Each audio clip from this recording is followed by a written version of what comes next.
A escravidão é uma atividade econômica que existe desde muito, muito tempo. Nós vamos discutir nessa aula as críticas ao modelo de escravidão que foi desenvolvido durante a Idade Moderna e que ligava o continente africano, a Europa e a América dentro daquele modelo de exploração colonial que vai se desenvolver a partir do século XVI. Quando chegamos ao século XVIII, começam a emergir discursos organizados a respeito da escravidão, não justificando a escravidão, mas criticando a escravidão. Há vários tipos de discurso, mas nós selecionamos aqui os três principais grupos discursivos que vão ajudar a iniciar o movimento abolicionista. São os discursos iluministas, os discursos dos economistas liberais e os discursos religiosos. Então, este é o a primeira aula de uma sequência de 5 aulas sobre esse tema.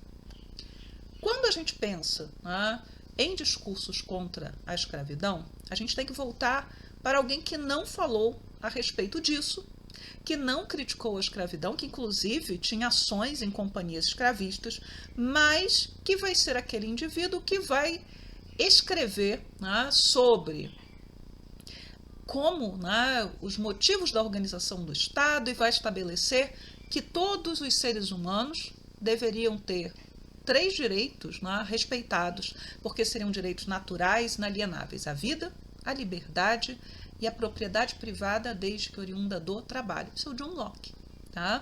Locke, ao dizer que a vida e a liberdade eram fundamentais, mesmo não falando de escravidão, ele vai dar um arsenal discursivo para que outros depois coloquem a escravidão atrelada às suas discussões lá atrás.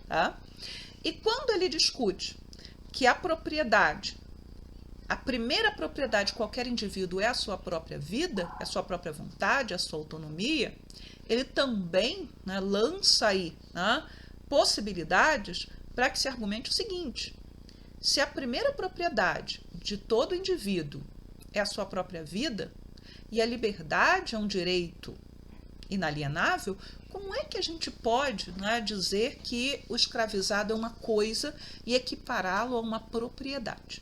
Mas vamos lá, o Locke está no século XVII. Os outros iluministas vão levar adiante a discussão. O Montesquieu, ele não é um abolicionista, mas ele vai falar da escravidão. E ele vai dizer que a escravidão não é boa por natureza, não é útil nem ao senhor nem ao escravo. Ele vai discutir, num dos seus trabalhos, que a escravidão ela coloca em evidência aquilo que de pior há nos indivíduos, sejam os escravizados, sejam os seus senhores. E que a escravidão ela seria contra os direitos naturais. Porém, o Montesquieu, ele não vai dizer que a escravidão deveria ser eliminada, porque ele vai se apegar à questão da economia. Se a escravidão fosse eliminada, muito provavelmente os produtos produzidos na América ficariam muito mais caros, especialmente o açúcar. E ele vai dizer que a escravidão se desenvolveu principalmente para ocupar uma lacuna de mão de obra que surgiu do extermínio das populações nativas da América. Então, assim, Montesquieu viveu do século XVII para o início do século XVIII.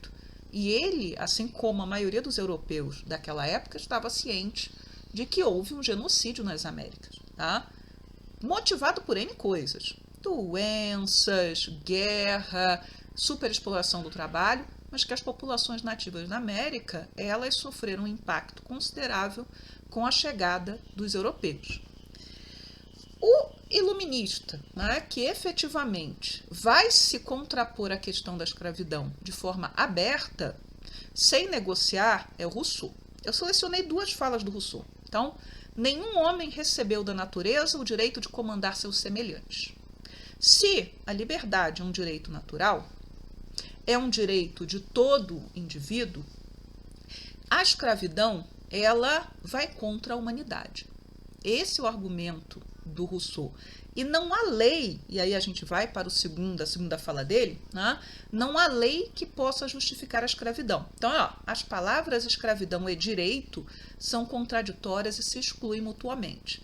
O discurso do Rousseau contra a escravidão, dizendo que ela é inadmissível em qualquer das suas formas ou sob qualquer argumento, vai inclusive justificar as revoltas de escravizados e também a ação para a libertação desses escravizados, seja você capturar navios negreiros, seja atacar fazendas, enfim, você pode usar o Rousseau para justificar isso, porque se há a lei que garante a escravidão, essa lei é nula porque a escravidão não pode existir, né? Ela não deveria existir.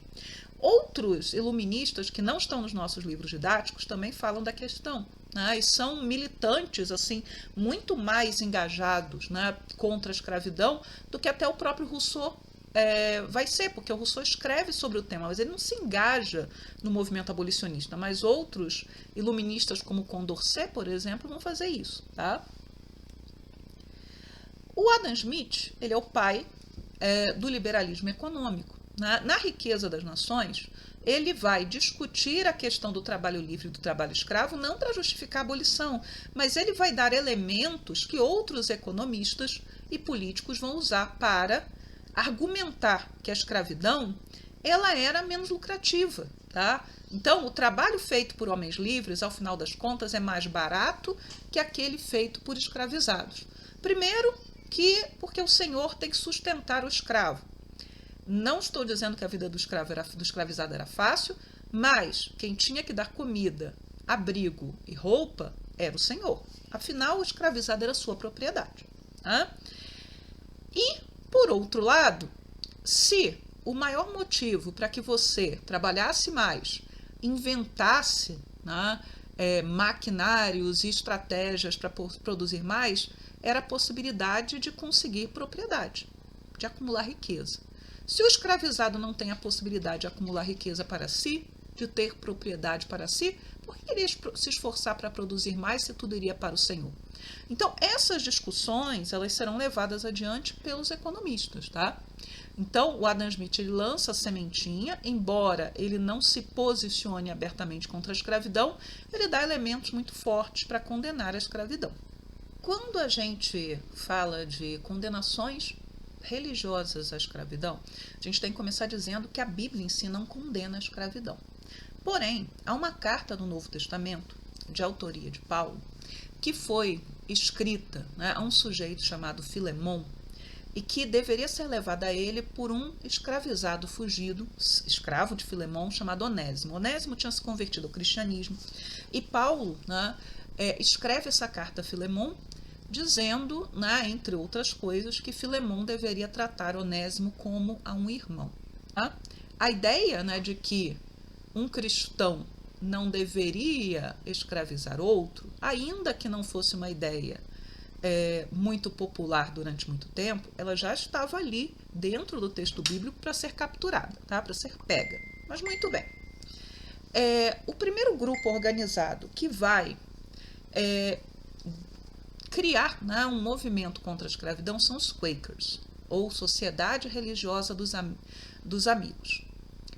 Os Quakers eles surgem na Inglaterra em 1650, vão ser muito perseguidos, era um grupo que não compartilhava, né, das ideias da igreja oficial, que é a igreja anglicana.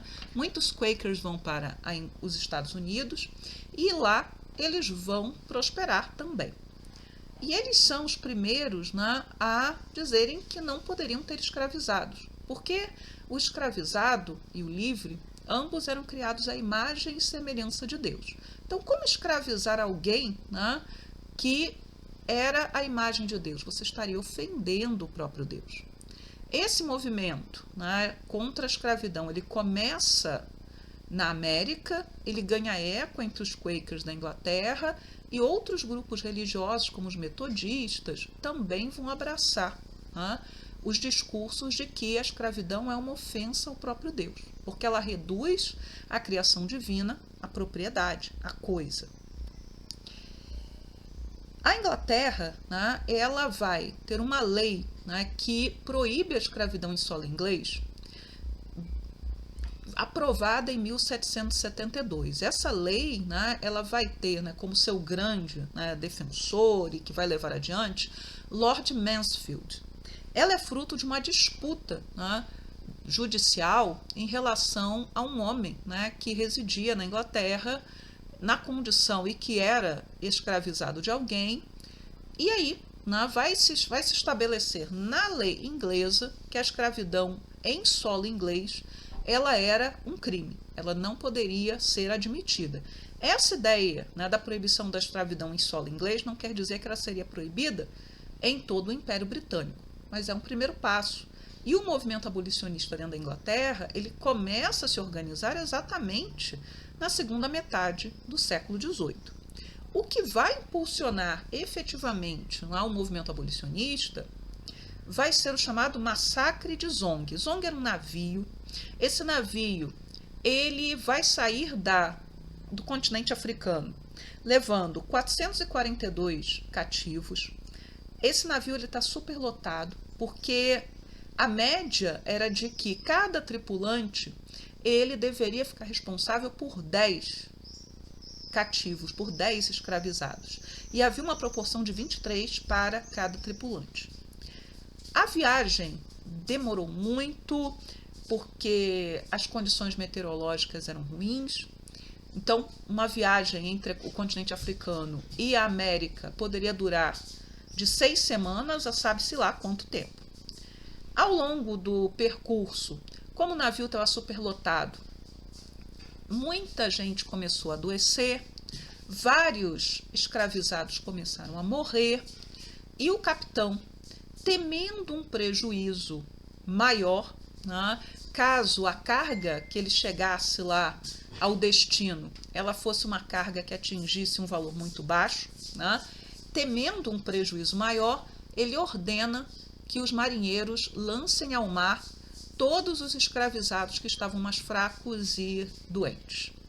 Então, 132 pessoas foram lançadas ao mar. Porque se ele chegasse com uma carga menor ao porto, ele conseguiria que o seguro, porque esses navios eles tinham seguro, esses navios britânicos, e Liverpool era o grande centro, né, dessas companhias de comércio de escravizados inglesas. Se ele chegasse com uma carga menor, ele seria indenizado pelas perdas, porque ele vai argumentar que faltou água, que houve problemas que justificariam esse pagamento. Mas se ele chegasse com uma carga de baixo valor, a empresa ficaria com prejuízo. A companhia seguradora ela vai desconfiar que a história que eles estavam contando, de que faltou água, etc., que os escravizados morreram, que eles tiveram que jogar carga ao mar, ela estava mal contada, de que aquilo tinha sido muito mais fruto, né, de uma manobra para poder ganhar as custas da seguradora, e eles vão à justiça, né? Eles recusam a pagar, e aí a companhia, né, de dona do navio leva a seguradora à justiça. Num primeiro momento, 1783, o caso vai se desenvolver, a Gregson, que era a companhia a qual o navio pertencia, vai ganhar. Mas vai começar uma campanha junto à opinião pública, liderada por 2 homens, que a gente vai falar na próxima aula. O Granville Sharp e o Ladois Equiano. Equiano, inclusive, era um ex-escravizado, que vai escrever suas memórias. E ambos vão se tornar grandes militantes contra a escravidão. E além, né, de argumentarem que aquilo tinha sido, né, um golpe, eles também vão argumentar que os escravizados eram seres humanos e que não poderiam ser tratados como carga comum, e que os acordos que havia os consideravam carga comum. No fim das contas, a companhia seguradora vai vencer e não vai ser paga indenização nenhuma, mas o massacre do Zong ele vai ser pintado, ele vai ser recontado, ele vai ser cantado e ele vai servir de inspiração para o crescimento do movimento abolicionista inglês. E, por fim, em 1787 vai ser criada a primeira sociedade organizada contra a escravidão, ou melhor dizendo, pela abolição, que é a Sociedade para efetuar a abolição do comércio de escravizados, de escravos, né? essa associação, ela vai ser fundada na Inglaterra. E o lema que está ali, se vocês puderem ler, está assim: eu não sou um homem e um irmão. Então essa ideia, né, de que o escravizado é humano e mais do que isso ele é um irmão. Lembrem lá do que eu falei da carta a Filemon, que Filemon tratasse Onésimo como ele trataria um irmão. Então como é que você vai escravizar o seu irmão? Essa é a primeira aula somente. Nós temos mais 4 aulas daqui para diante.